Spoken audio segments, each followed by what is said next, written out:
ने सुना है हाल बेहाल हो गए। इधर भगवान कन्हैया ग्वालों को नहीं समझा पाए।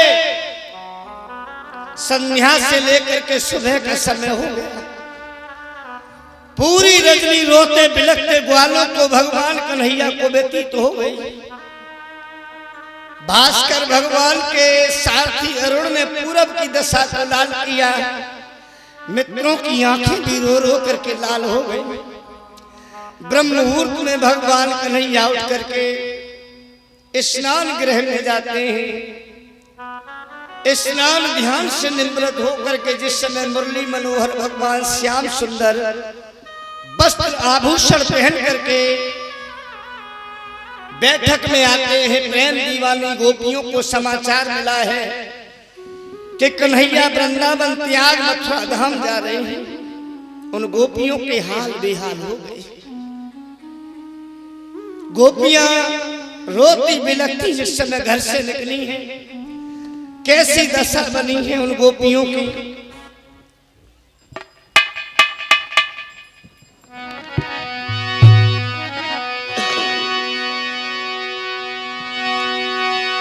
सूरज नयन की क्या दशा कहे,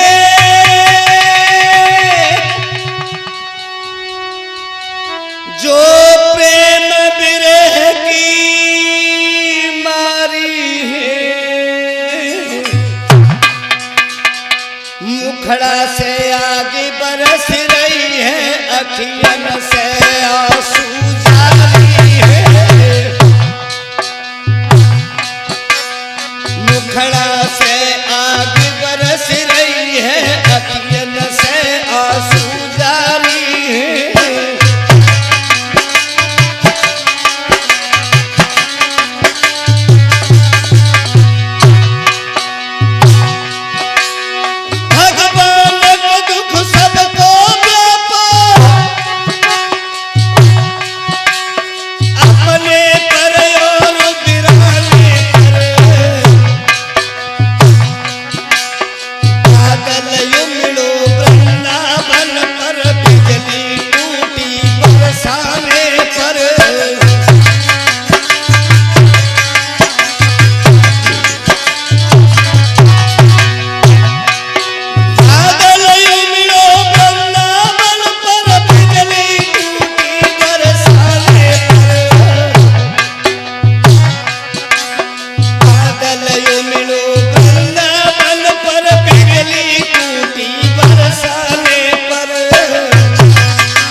गोपियों के हाल बेहाल हो गए। भगवान कन्हैया के रथ के आगे आ गई। किसी ने भगवान कन्हैया के घोड़े की लगाम को पकड़ लिया है, किसी ने भगवान कन्हैया के पीतांबर को पकड़ लिया।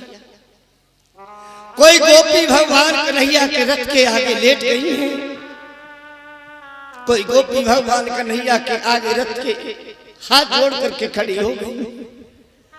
कहा प्रभु वृंदावन छोड़ मथुरा न जाओ, मत जाओ गोविंद। आप अगर वृंदावन से मथुरा चले जाओगे तो ये देह किस काम की।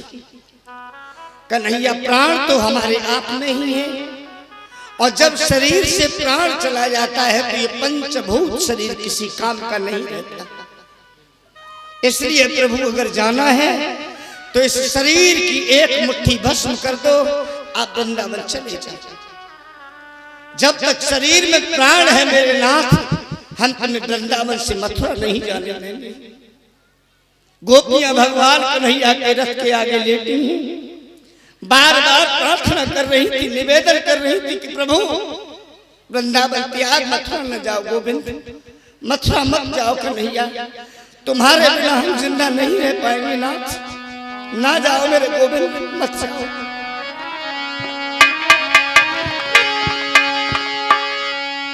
मेरे